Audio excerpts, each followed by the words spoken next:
You're watching the Skateboarding Bros Show. Stories from the pioneers of skateboarding about the history and the fun of the sport we love. Who could it be? Jim Goodrich. Yeah. All right. Hey, There he is. Hey, There he is. bringing up. where's Good. where's Bill? Hey, Bill, how you doing? I'm right here. Hey, what's up, Jim, man? Remember when we were in Transworld and we had desks across from each other? Yeah, I was just thinking that. I think it's been since Transworld days since I saw you last. Hold on, 15 Jim. South We didn't Fremont. start the show yet. Let's start the show. Ed, get the show rolling so we can get into these school things. Ed, Before we start, start the show. before we start, so Bill, Edgar was saying that you've got a charity that you're working with. Do you want us to pimp that, or what's the protocol on that? Skate for life. Well, right now it's like I've settled like all these other charities and the other things that I've worked on, and I'm just trying to get a skate park in my hometown now of DeLand, Florida, because what we have here isn't adequate for the kids. Okay. And it's not adequate for the adults, and you're not going to, bring the adults in if, the skateboarding is so diversified right now. It's a family affair. Oh, yeah. Right. Okay. You bring the kids, you bring the dads, and we all have a good time at the skate park. When it Skaters was over so 60. diversified in the past. Right. Right. Yeah, who would have ever imagined we'd be talking about skateboarding as a family affair? Well, you know what? A bunch of rebels. Yeah, At this well, point, not it's counting not the one of Hawks, these Hawks things. and others like that. Okay. It's not Well, one of these things where parents drop their kids off at the skate park. Yeah. They drop their kids off, they turn their car off, and they're going out and skating. Yeah, let's And get this into is- that after we start, Okay. Bill, because that's a good mental health thing.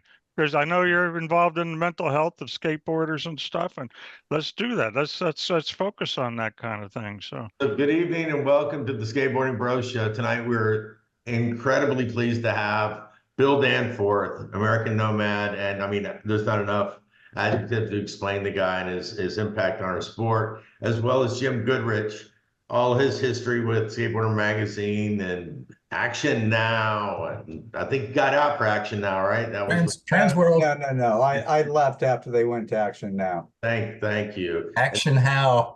Transworld and Going Trucks, and then Right. of course Phil Chiocchio and George McCullen out of SLO. So, and Bill, you're in DeLand now. Yeah, Awesome, in Florida. So where is that in? Just for our watchers, it's right between of them. Daytona Beach and Orlando. Oh, I-4. When did you move to Florida, Bill? 10 years ago, and I kind of moved here on a construction job, but just ended up staying because I had to get the hell out of Detroit because that's the ghetto. Well, we're Well, happy. you had to move down there because of all the Floridian skaters who were moving out, That's right. like George and Miguel. Well, I'm Schmidt. still in Florida. I'm in Sarasota, Bill, so Yeah. we're not too far apart. Yeah, well, it's like, Florida was actually the first place I rode my very first skate park, which was Skateboard City in, Port Orange Orange, Park. Florida. In my background, it's in the background. I put it up just for Hey, you. look at that. That's cool. That's Skateboard City. That was fucking hideous. Oh, but it was so fun because there was nothing to compare it to. Yep. You Yeah, know, that's and true. then a year after I skated that, I went to skate, Tomoka Moon Forest. Yeah. Well, was nice. that was a ghetto Hey. chap. What are you Yeah, holding up there, Ed? This is a tribute board I made for George, but he made them, and he's riding something like this in the picture behind him. Yeah, very similar to that. 32 inches long. But anyway, so you started about in the, I guess that was early 70s then? Yeah, yeah. And I mean, your just first board was a Bane? no. My first board was a Woo! tenderfoot. Oh Then, shit. Yeah. in 1975 at West Wind Surf Shop in South Daytona Beach, I bought a Bane with Chicago trucks and Chicago wheels. Yep. That's I spent $35 of my paper route money on that, and it was the best $35 I ever fucking spent in my life. Nice. did the same thing at Suncoast Surf Shop, only mine was $30. But Yeah, yeah, well, you got a deal because you were yeah. handsome. They had that with the Bane with Chicago's and Cadillac Decines. So I think I started out with urethane wheels. I never rode clay wheels. Well, no, I mean, it's like I went from the skateboard that came out of a toy box into something that actually rolled, which was the Bane. Yep. And then, the whole story changed when, precision bearings and, real trucks and real skateboards came, a skateboard with a kicktail. That changed the game. Yep. But grip tape helps too, because Well, the Bane yeah. didn't have grip. That's right. They came without grip tape. That's right. Yeah, I mean, the Banes had that kind of corrugated, rough, like Little sanded texture. surface on the top, but Yeah. that was meant to ride barefoot. Yeah. Ah, Well, Yeah, it was- and then shoes happened, and wow, what now? Skateboarding with shoes? That's even fucking cooler. What a novel idea. Hey, Bill, what was the first guy you saw ride sealed bearings? When was that? When did you see that? Do you remember? Yeah, actually, I do. It was a guy named Paul Arpin that had he had a paper route on the block next to me, and when I used to go collect, he grabbed my skateboard because I used to go collect for my weekly, profit on my paper route. He looked at my skateboard which had loose ball bearings, and he picked it up and he shot it into a curb. And he's like, yeah, this is the new thing. He's like, take my board, push it. They're precision bearings. And it didn't go hit the curb and break the nose. ah. Was that Road Riders? Oh, it was, I mean, I think he had like one of the early real big thick Sims boards with the Sims Sims comps on there, but they had this, competition. Wow. well, and we used to have problems with like riding hills and you fall off your board, you got loose ball bearings, they're going forever. Yeah. You got precision bearings, eventually they're going to stop a lot longer than loose balls. Yeah. That was a wow moment when those bearings, the precision bearings come out. That was wow. Well, Santa Cruz claims that they're the ones to introduce the sealed bearings. Well, doesn't Santa Cruz fucking claim everything? Good point. Good point. And there we go. There's words to live by. Bill Danforth. Doesn't Santa Cruz claim every fucking thing? Well, I know. They invented the hype, I guess. Yeah. Yeah. They probably try to get away with inventing the kicktail too, but Whatever, man. You still got the Dogtown guys, man. They fucking invented the fucking coolness of skateboarding. Everybody wanted to be the fucking Z-Boys back then because they were fucking ugly, they were dirty, and they didn't give a shit about anything. Yeah. They sold Zephyr skateboards. They weighed 30 pounds. Those freaking skateboards were heavy as fuck. That's not the only thing those guys stole back then. They stole fucking everything. Well, you got to do what you can to get by. Well, you get thirsty, you got to steal something to drink. Well, you could compare it to Madonna. She didn't act like a big slut back when she was starting. nobody would have paid attention to her either. Yeah, well, and now look at her. She's fucking ugly as fuck and Yeah. worn the fuck out. Yeah, she's pretty beastie. So, But she was from Detroit. I got to give her that. Hey, there you go. Good Okay. point. so you started skating, and then when you started skating, stopped playing hockey, stopped golfing, or you kept doing Yes. those two? Because you're pretty good at both of those, weren't you? Yeah, I was like, I was almost going to be an Olympic hockey player, you know, in the early stages. I was going to be a PGA golfer, but you know what? The hockey rink was further away and the golf course was further away, but the skate park was closer. I chose what I wanted to do because I did not want to conform to what people told me I should be doing. I pretty much gave them the big fuck you and said, this is what I want to do. Yeah. I didn't want to be the every kid on the block. I wanted to be the fucking cool kid. Is it true that your dad is Don Cherry from Hockey Night? Is that No.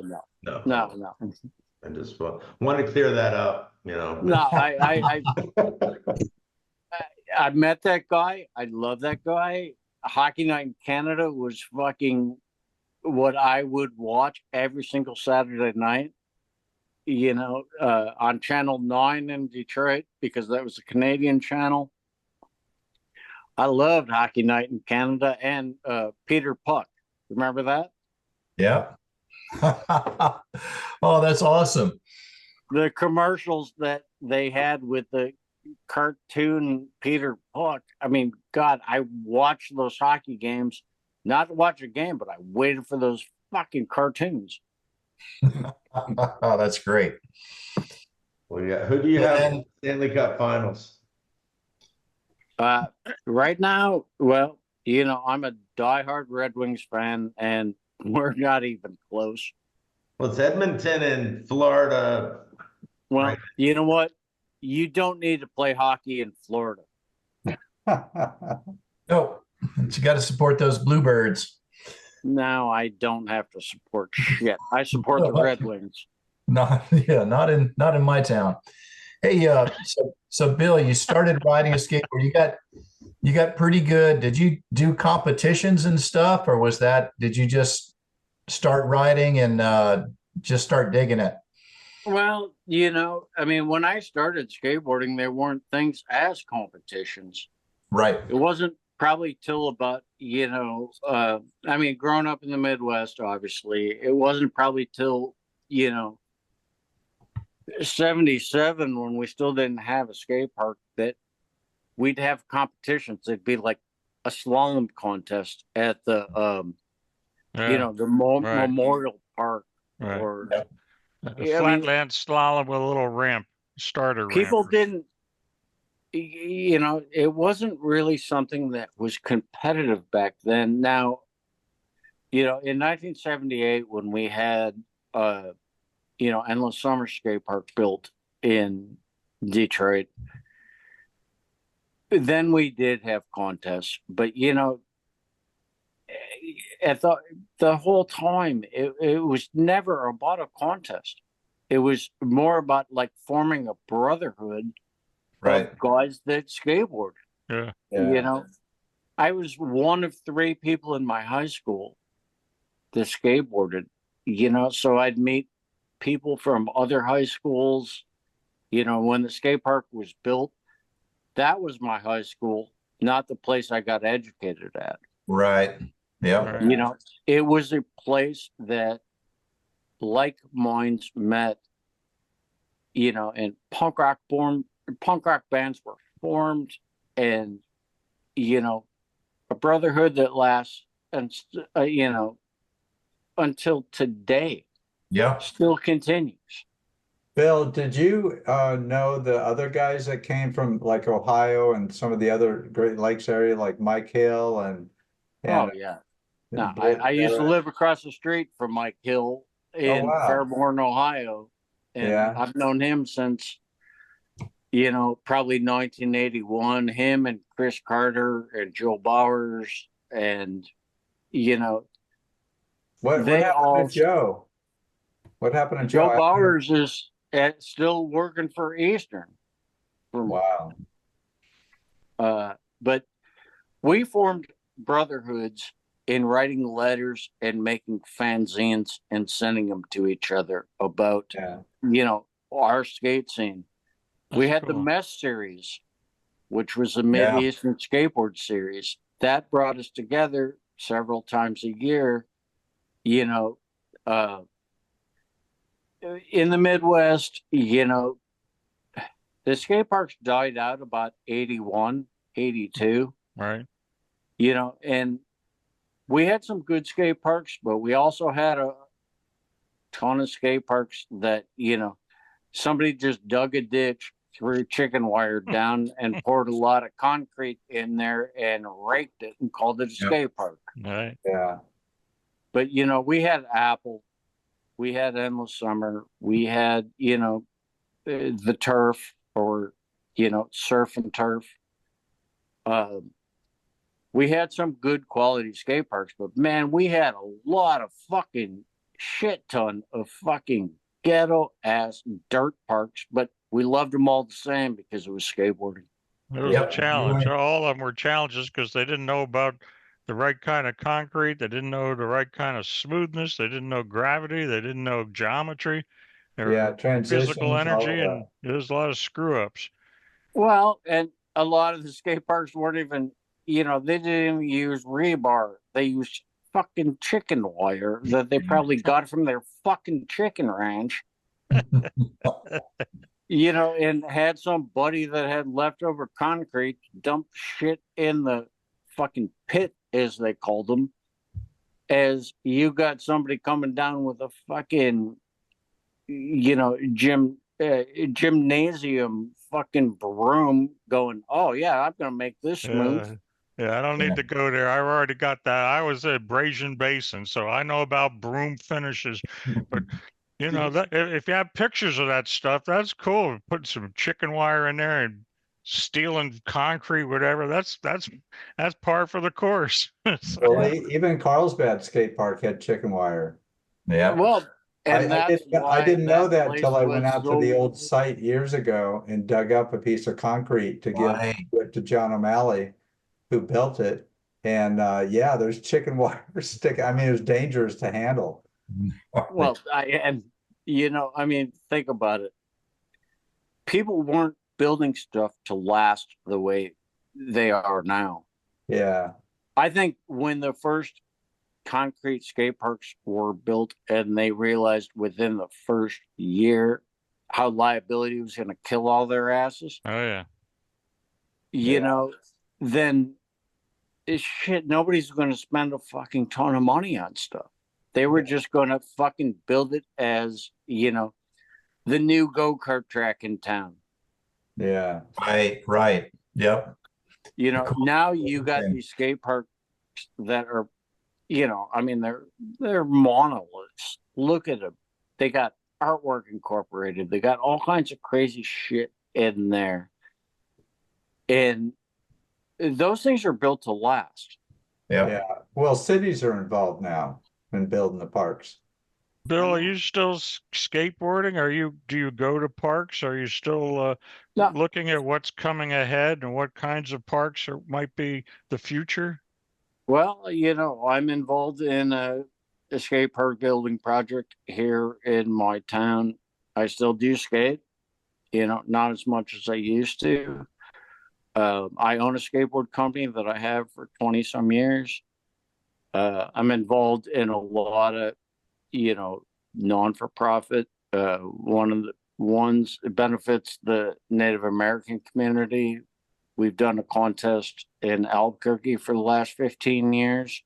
Yep. I try to give back, the knowledge and everything that I've learned, and not just to take from skateboarding, but to give back. Yeah. And, one of the things, it's like, you know, recycling skateboards, and, you know, I got a whole crew up in Detroit right now. I'm the president of 100% Skateboarder up in Detroit. And I have my crew of 15 guys up there taking recycling boards and going to, you know, the local skate parks, the local skate spots, and trying to encourage kids just to skate instead of, you know, the other paths they could take in life that aren't good. Yeah, the gift of a skateboard, a real skateboard, is a big deal for a kid who doesn't have any money or whatever. That's an expensive sport to get in. Not as bad as other ones, but it's still a big deal. So that's cool. Congratulations. So, you know, and it's like we get, you know, I get a lot of in-kind donations from the industry, and they're so passed on because, you know, I don't need a set of bearings every 2 months. And if I can, you know, hook a kid up with some new bearings, some new wheels, a new deck, grip tape, whatnot, hey, they're going to use it. I'm not necessarily going to need it. So it's like, I'm all about, you know, passing the wealth on. yep. That's And awesome, Bill. Yeah, I think that's our responsibility as the elder statesman.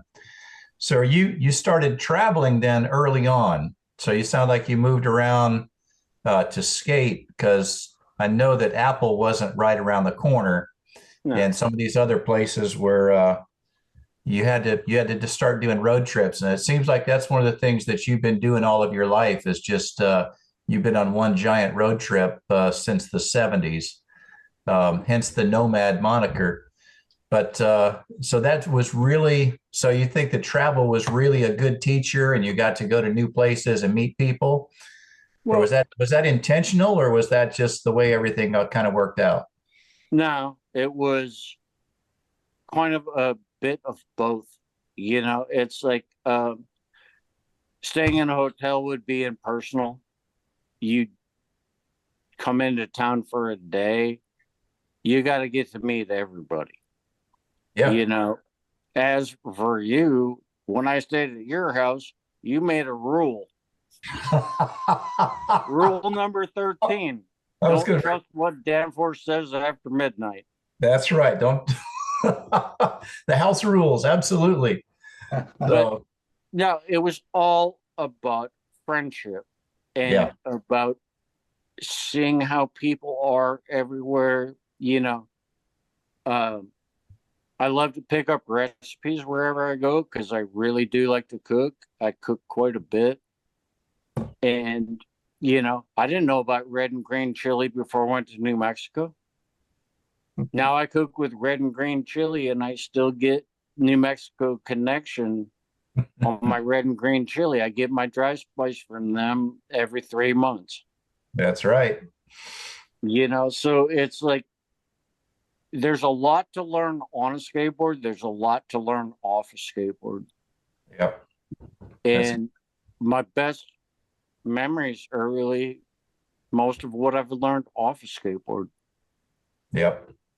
We all know how to skateboard. We all know the tricks and shit we like to do. But, you know, we're all skateboarders. You got to learn other people's personalities and how their scenes work, and, you know, how you treat Indian school ditch. Like, you don't treat it like you've never seen it.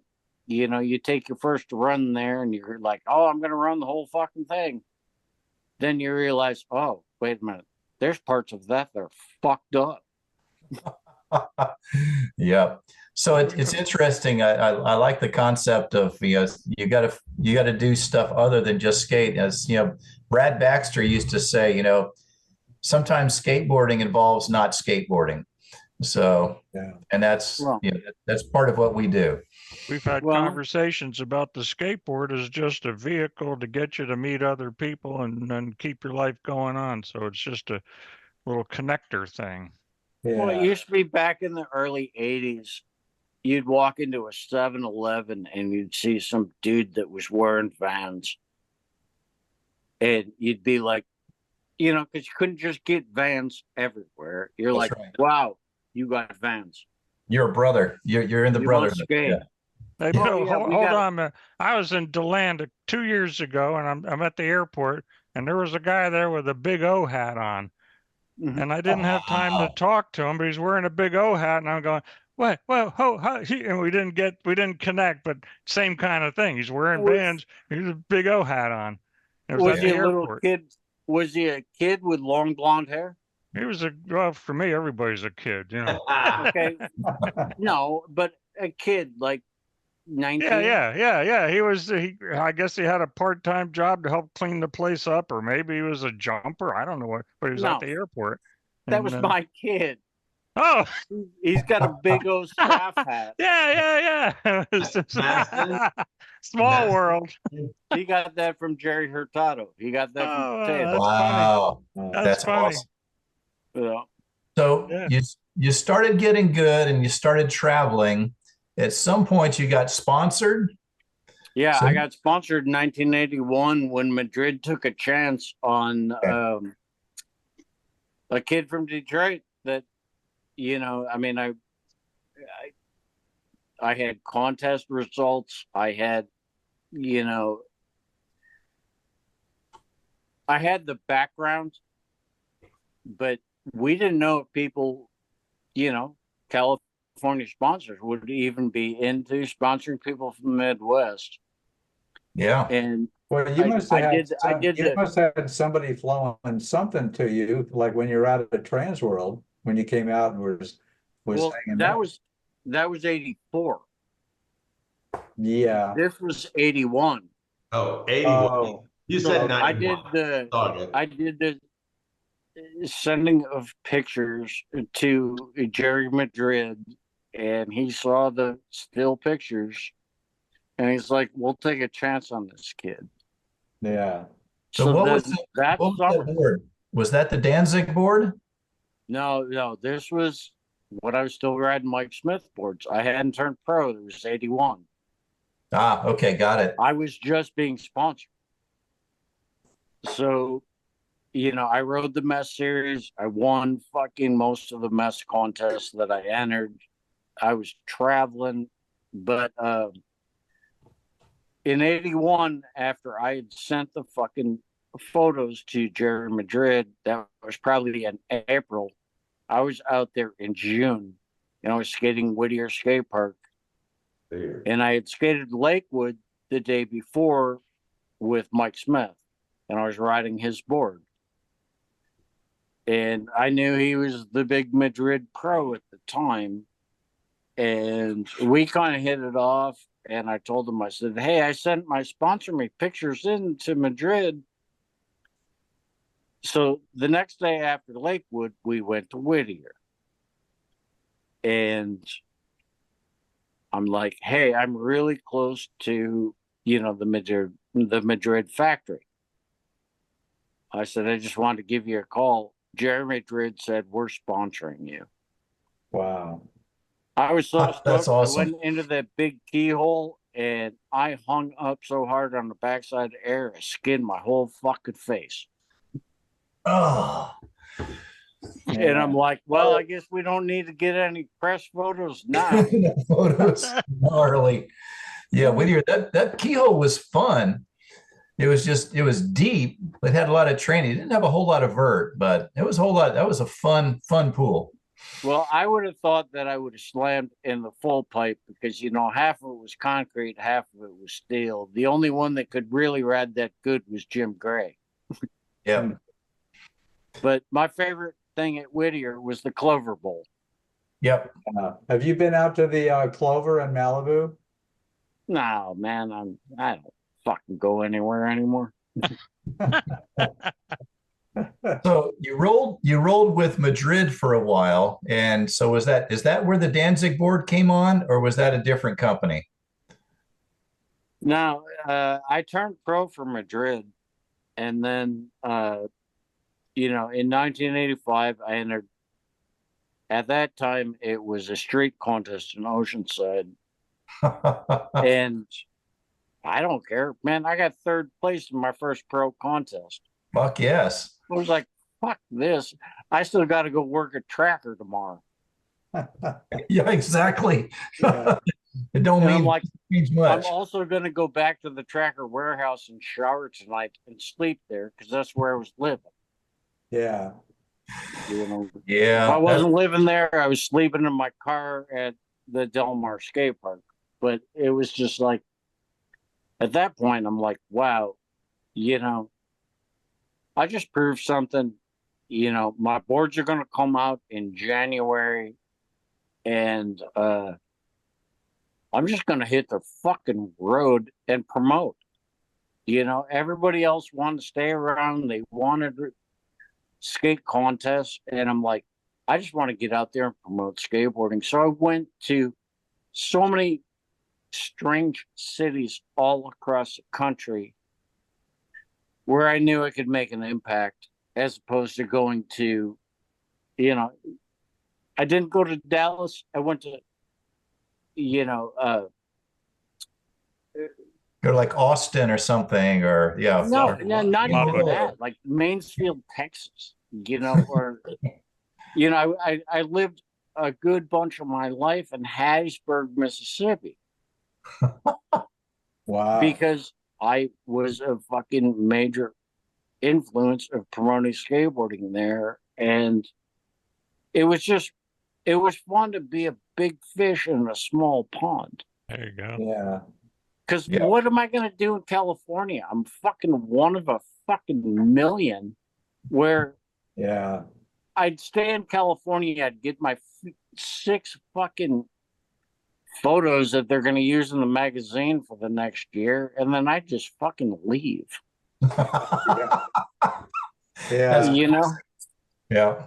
it So was true. smarter to do that, because I always said, hey, keep wanting me to come back. Well, all right. I'll come back, and then we'll get the same 6 photos, and then I'm good for another fucking year. That's so great. We're going to take a look at some photos, Bill, if that's okay. Maybe you can Of comment course. on. I'm All going right. to share my screen. Bill, turn your camera up a little bit. Your head's kind of low in the screen. Get yourself centered up, and whoop, we lost. I might with shit. Oh my gosh. Tilt Am I Oh back? my gosh, Tilt who the hell yourself is up that a guy little on the bit there. right? You guys. Oh, that's John Gibson. So anyway, this was Bill. This is when Bill and I met in the early 2000s. He came out to a contest in Albuquerque and was hung out at the house. But there's one of his drawings on the there's a circle of skulls on the back on the refrigerator back there. That's right. that big old house up there in the hills. The God dang it, where's okay? Here we go. Mm. So are you seeing this? Love that one. Nose. Oh yeah, no, that house, the movie star house. Is that what that is? That's nose pick on the freaking corner of the ramp. That's freaking. Yeah. That's pretty technar. That was in the Transworld interview, and I believe that was shot at a place called Scooter's Ramp by O. Wow. Nice. How the hell did you roll out of that one, Bill? Successfully. Successfully as usual. So, and there is. So here, so you're seeing the new black and white one there. So this was, I think I pulled this from Dave Swift. This was like Tijuana or something. Oh yeah, I mean, we went down there. We shot a whole photo sequence and video for Astrodeck, Herbie Fletcher's company. Right. Okay. They were the ones that made our Rip Grip. Ah, okay. So Great shot. this was Alva. That was Alva. That was 87, 88 maybe. But all I just remember is getting off the plane in LA going to the Alva headquarters, and they're like, "Oh yeah, you're going to Mexico now." I'm like, "Oh, right Like, on, okay. cool." Sounds And good. I remember having to eat all the fucking things I had in my pocket before I went across the border. Yeah, right. Oh, Yeah, that was a part pretty trash when you were there. I was there in '86 with Eddie Radigi and Fred Smith. And there was just water and boards and trash in half the bowls. Remember when Dennis Martinez thought he bought the park for $600? What? I never heard that one. Jim, you didn't ever hear that? No. Oh no, Dennis Martinez, when he was the Alva team manager, went down there one time and paid them $600, Oh and he my thought he God. owned the park when Huh. you can't own fucking. So Dennis Martinez gave somebody $600 and thought he owned the park. That sounds so Dennis, though. Is that before Flying Aces or about that era or what? Well, no, was that was after. when he was like, he had just quit being the team manager for Alva, which Well, that's was when this the whole early- Alva. That's when the whole Alva thing wasn't really a smart thing. Well, you're talking about early '80s or mid '80s? Probably mid to late 80s. Yeah. I think he tried to buy that park in 1985. Very good, So Dennis. that was still like, you know, later Del Mar time. Yeah. That's hilarious. So you guys seeing this one now? Yeah. Dan, So- Oh, that one. So that's a new type of vans where you were doing prototype vans there, Bill, or what's the deal with these combat boots? They were called punk rock boots. And I fucking wore those things because one, I couldn't get a shoe sponsor. And two, I'm like, if nobody's going to fucking give me shoes, fuck it. I'm going to wear combat boots. And I'm going Nice. to tell everybody else.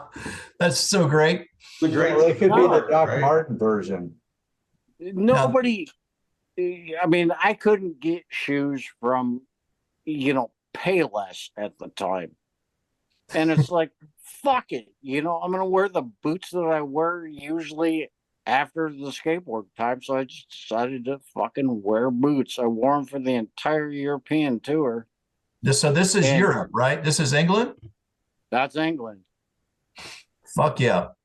So those are like half cabs. Combat. No, I had some of those same boots that went all the way up to my knees. Yeah. Yeah, that's a great shot. They were actually Turkish marking boots. Yeesh. Wow. So are you seeing the pool skating here? Yeah. Yeah, where is that?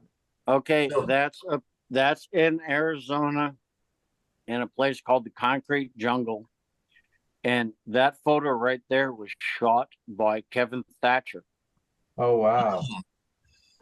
Kevin Right on. Thatcher came out to Phoenix That's to awesome. shoot a cover of me for Thrasher. Did it make the cover?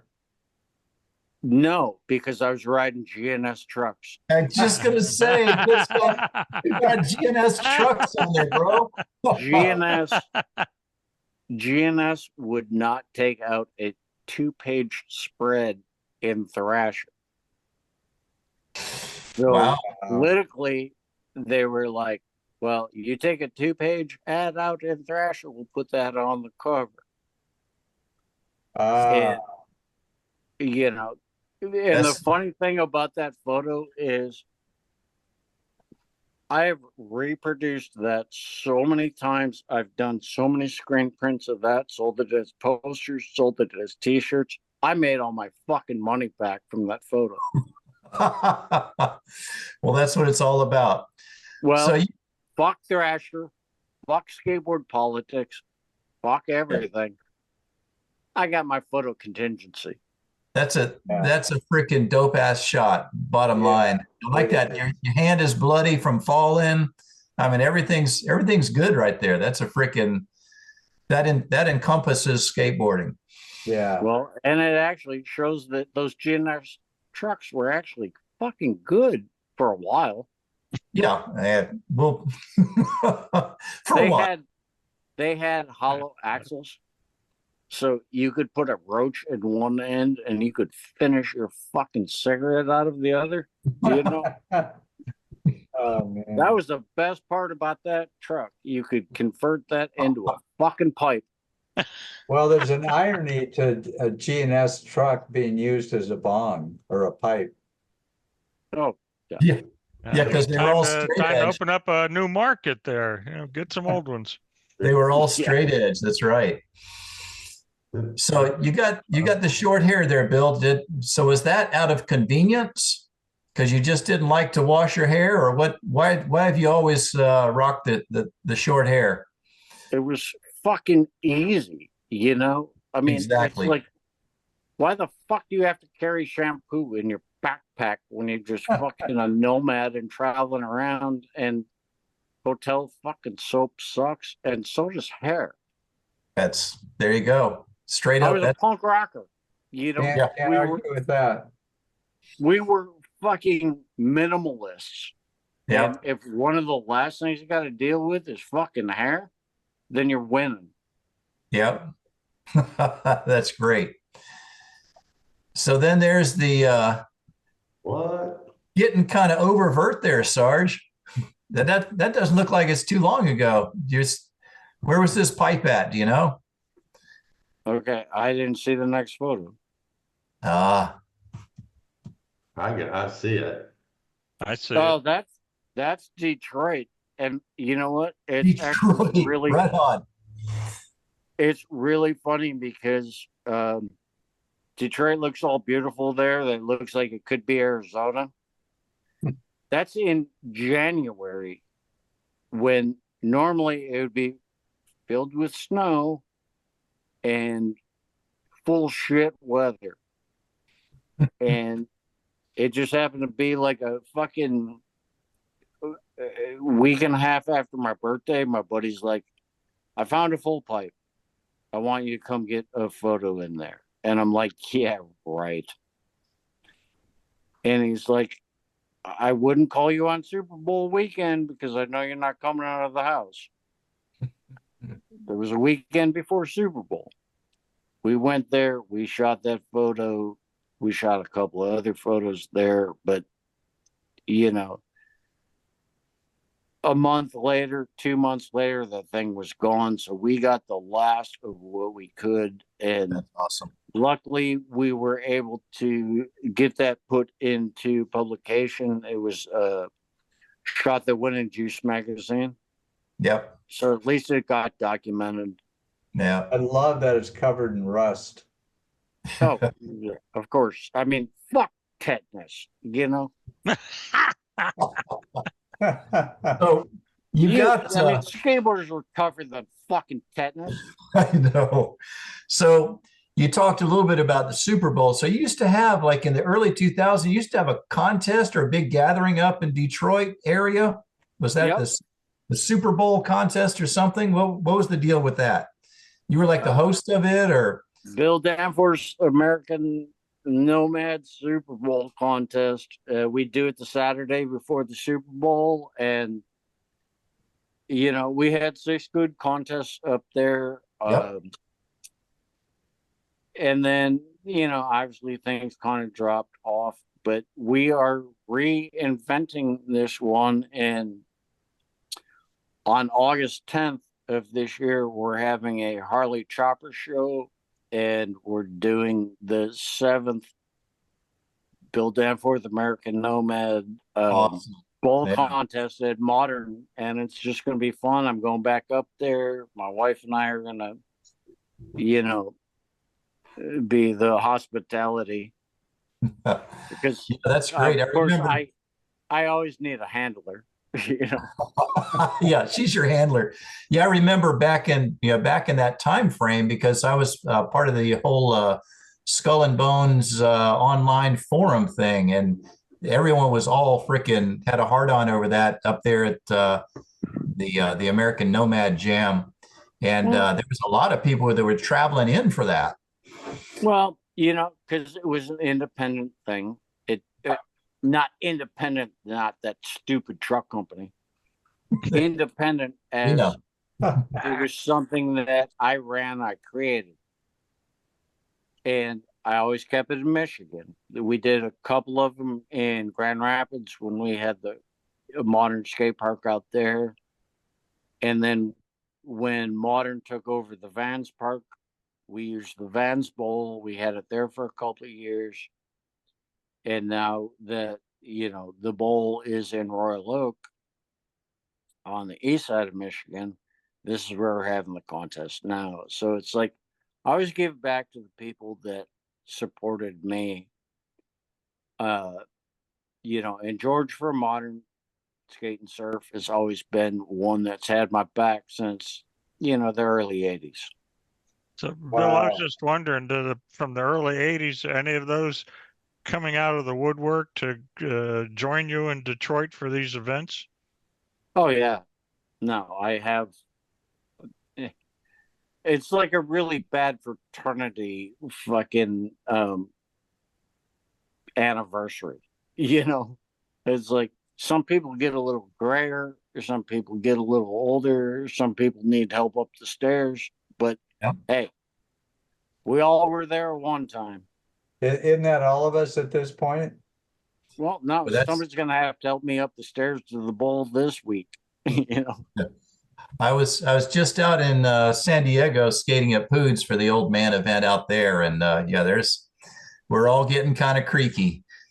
Yeah. I'm sorry I missed But that. the one thing about that is when it comes to actually riding, nobody needs help. They might need help up and down, Getting out of the bowl and around. That's true. Yeah. But it's just human nature of, you look at a bowl, you look at it, you can ride it. That's second nature. Now, walking to your car, you might need help. Yep. So are you seeing the black and white photo I've got up now? Yep. Texas plant? That was shot by Grant Britton. Ah, nice. Let me see if I can. Yeah, Actually, that was at the St. Louis VP Fair. Nice. Yeah, you're wearing full gear there, wearing a helmet and everything. Well, I know we had to because normally I wouldn't.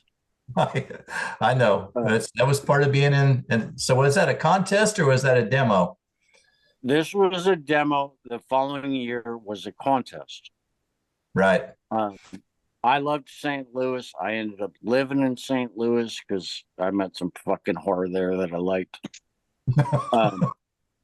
But I spent a lot of time in St. Louis trying to, put St. Louis on the map. Yeah. Now, the following year, when the NSA actually ended up having a contest there, we had really bad rainstorms.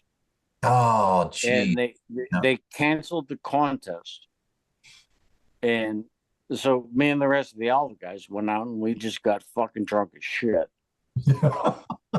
We ended up going back there and the contest was going on. Oh, no. Here we go. And they're like, oh, I guess Bill Danforth is scratch. And I'm like, I don't even have my own board. I don't have any of my stuff. So I borrowed a board. I borrowed shoes from somebody, from actually Jimmy O'Brien from Atlanta. I entered the contest and I ended up getting 18th place. That's so great.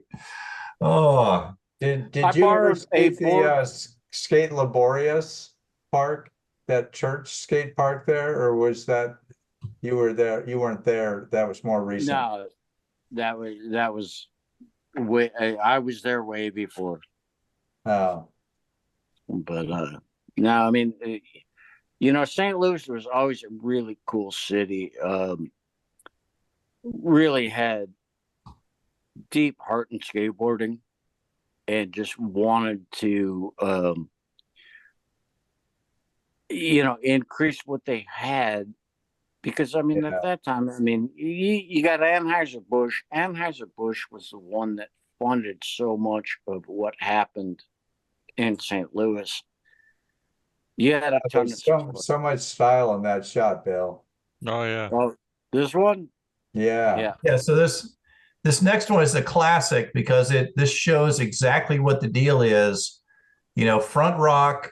Look at the ramp right there. The ramp is all tattered. Right. You know, got banged up shoes on, and just styly as fuck. That's a sweet shot. Yep. Yeah, I love it.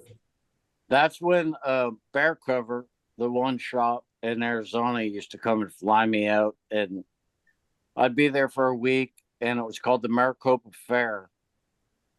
And we'd skate half the time on the street, half the time on the vert ramp. This was Sunday. This was the last day of the thing. I thought it ended on Saturday. I didn't know we had to skate another day. So Saturday night, I got all ripped up with a bunch of fucking Phoenix horrors and just showed up because I'm like, yeah, whatever. And they're like, dude, you got to skate. Well, then I shot one of the fucking most classic shots ever. And, this is in the Levi's book. Ah, how about that? Wow. That's some trivia right there. Some of the things is the dumbest luck turns out to be some of the best shots in history. Yeah. No, that speaks volumes for skateboarding right there. That's everything. Right. And every bit of this credit on that trick goes to Eddie Elguera. Yeah. If it wasn't for him inventing that, I don't care if everybody thinks, Jerry Valdez did it. No, Eddie Elguera. Well, you got that great toe action going there on the end of the tail. It's all in the toe, man. It looks like you're not even working. It looks like you just showed up. It doesn't look like you're hot and sweaty. Look like some Brad Bowman model there or something. Were you there a long time, or did you just show up and go, give me an Alba board, I'm gonna skate? Well, no, I showed up and did the least amount that was required and got the fuck out of there as fast as possible. That was always my style. It's like leave people wanting more. Yeah. Yeah. What am I gonna do? Go spin a 540? That wasn't me. Yeah. Yeah. But I do a frontside rock and roll that lasts for fucking, decades. Fucking, I did my fucking job.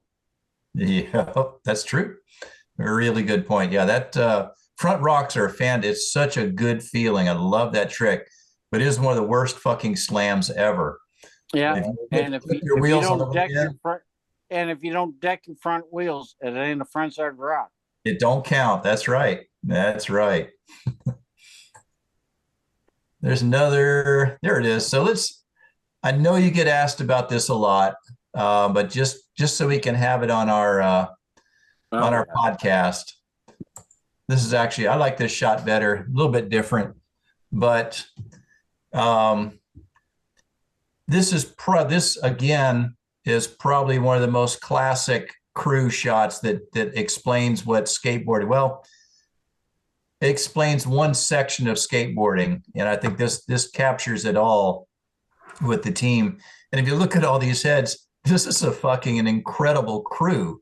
Getting is that Dave Duncan right there in the center? That's Duncan. Yeah, Duncan and Thomas and. Point them out with the cursor. Ed, can you point them out with the cursor? Who's who? There's actually we can do one better. We can go to. All right. Where they are. There it is. We'll do this. Back up. Top left. Let me move. I gotta move my toolbar. But yeah, I mean, if you look at this, Gibson and Murph and Cooks, Johnson, I mean, all these guys just absolute destroyers. Yeah. Danforth, Radigi, JT. I mean, it's just it's just amazing to see all of this. And, you know, at the time, you know, I guess at the time, did you know? I guess you probably didn't think about this as being, and yeah, fucking Fred Smith, for crying out loud. Holy crap. But did you know that this was, you know, this was going to be a classic shot, or did just, hey, let's take this shot and then let's go get drunk or something? No, this whole thing was never planned. This whole thing was, we showed up to go skate the turf. The following weekend was the Ohio Skate Out. And it just happened that all of us showed up. I flew up from Puerto Rico because I was going to stay in Puerto Rico because I was having fun. Yep. No, nobody told us what to wear. Nobody told us how to stand. We took probably 10 or 15, or we took a whole roll, you know, maybe I can't believe all photos these of that. guys stood still for this photo. Well, no, that was lucky that everybody could still stand still. Did you have a hairy? But this is a story I've told several times over and over. Is after we took this photo and we went up into you know, the guy that shot the photo, and we agreed on what photo was going to work. We all went to a pizza place in downtown Chicago, and of course, you know, joints were being lit. I mean, we ran the pizza place that day. We're all drinking beers. We're all having fun. Then we're going back to the places that we're staying at. And we're on the, you know, the T in Chicago. And some guy is having a seizure. Fred Smith jumps down, grabs a comb out of his pocket, which I don't know why he's got a comb. How do you fucking comb dreads?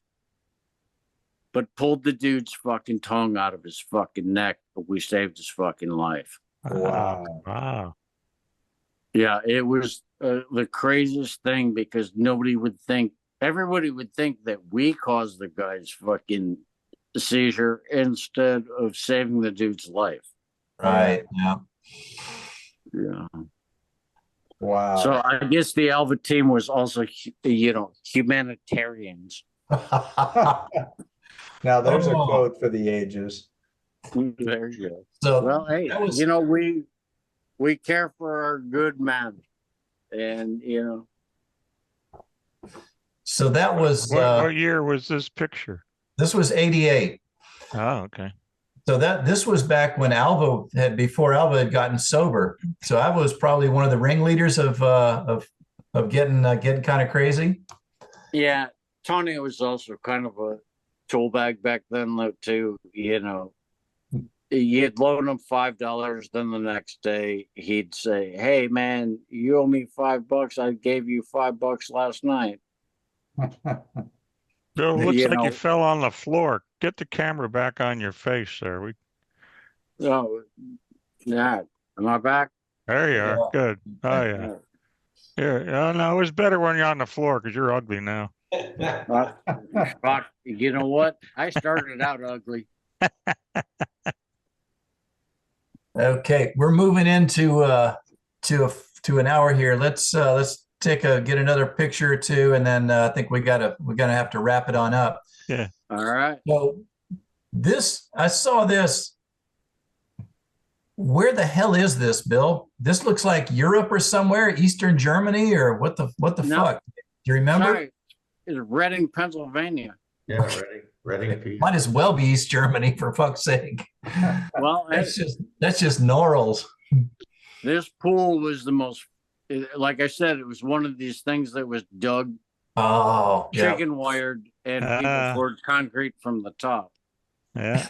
But they had the best, like, asphalt, snake run, and like crazy thing. And the most fun. Me and Jeff Phillips used to go there all the time. Like we did that outside of tours. We'd just meet up there and go skate because we had so much fun riding the old abandoned skate park. Yeah. And every now and then there'd be somebody there that would claim to own it. Dennis Martinez. Like Dennis Martinez. Yeah, it's like the Dennis Martinez. $600. And it was this Indian guy named Yoff.